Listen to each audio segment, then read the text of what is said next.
Most people stay stuck, broke, frustrated, full of regrets.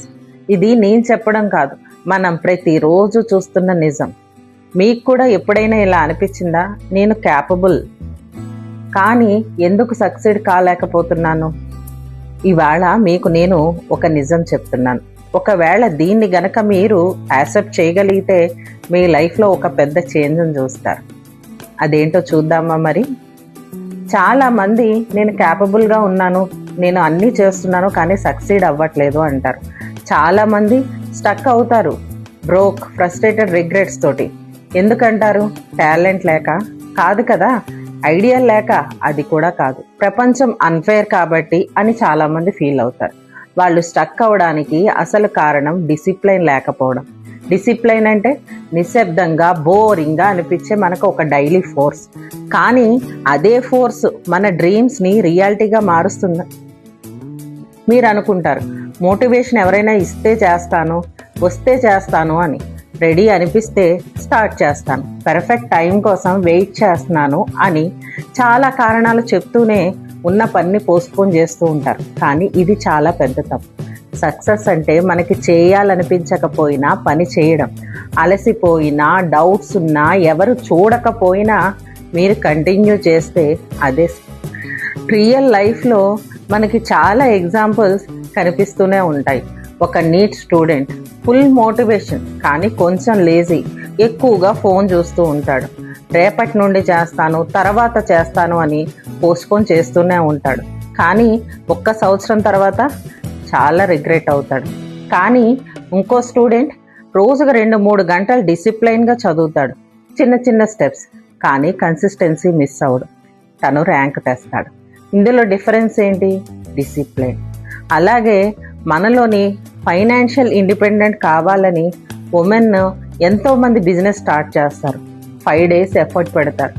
కానీ అప్పటికి ఏ results కనిపించకపోతే ఇది నా వల్ల కాదు అని క్విట్ అవుతూ ఉంటారు. కానీ మరికొంతమంది 6 months కన్సిస్టెన్స్గా ప్రయత్నం చేస్తూనే ఉంటారు, చిన్న చిన్నగా గ్రోత్ వస్తుంది. Today they are earning. Difference ఏంటి? Consistency plus discipline. ఇలానే కాదు, మనకి పురాణాల్లోనూ వేదాల నుంచి కూడా చాలా ఉదాహరణలు మనకి ఎప్పుడు గుర్తొస్తూనే ఉంటాయి. మన పురాణాలు ఇలా చెప్తున్నాయి. అర్జునుడు, మహాభారతంలో అర్జునుడు వరల్డ్ బెస్ట్ ఆర్చర్ ఎలా అయ్యాడు? టాలెంట్ వల్ల కాదు కదా. ఆయన రోజు ప్రాక్టీస్ చేసేవాడు, ఈవెన్ నైట్ టైం కూడా. Concentration plus discipline. అందుకే గురువు ద్రోణాచార్యుడు కూడా ఇంప్రెస్ అయ్యాడు ఆయన ప్రయత్నాన్ని చూసి. తనకి గ్రేటెస్ట్ వారియర్ అని కూడా అంటారు. అదేవిధంగా భాగవతంలోని ధ్రువుడు చాలా చిన్న పిల్లాడు. అతనికి ఒక గోల్ ఉంది, గాడ్ని చూడాలి అని.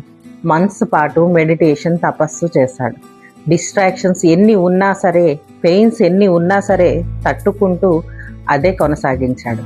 డిసిప్లైన్తో కంటిన్యూ చేశాడు. రిజల్ట్ లార్డ్ విష్ణు దర్శనం అయ్యింది.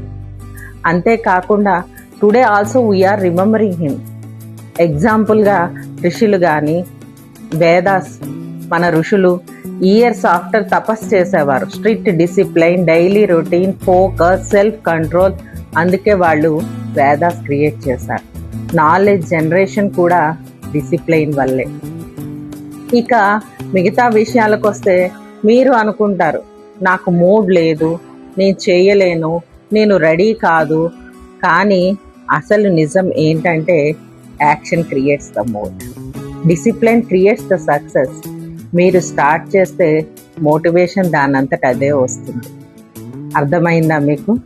ఇవాళ మీరు డిసిప్లైన్ ఫాలో చెయ్యకపోతే 1 year తర్వాత మిర్రర్ ముందు నిలబడి, ఎందుకు అప్పుడే స్టార్ట్ చేస్తుంటే ఇలా జరిగేది కాదు కదా, ఎందుకు అప్పుడే స్టార్ట్ చేయలేదు అని రిగ్రెట్ అవుతూ ఉంటారు.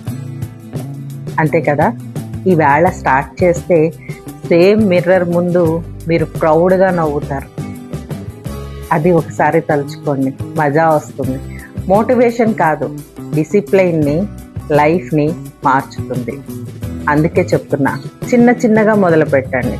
Stay consistent, trust the process. ఎవరు చూడకపోయినా నువ్వు చేస్తున్న పని నీ ఫ్యూచర్ని నిర్మిస్తుంది అని గుర్తుపెట్టుకోండి. మీరు డిసిప్లైన్ బిల్డ్ చేయాలనుకుంటే కామెంట్ డిసిప్లైన్, నేను మీకు గైడ్ చేస్తాను. యువర్ అర్చన నాకోటి, mind set coach for women and teens.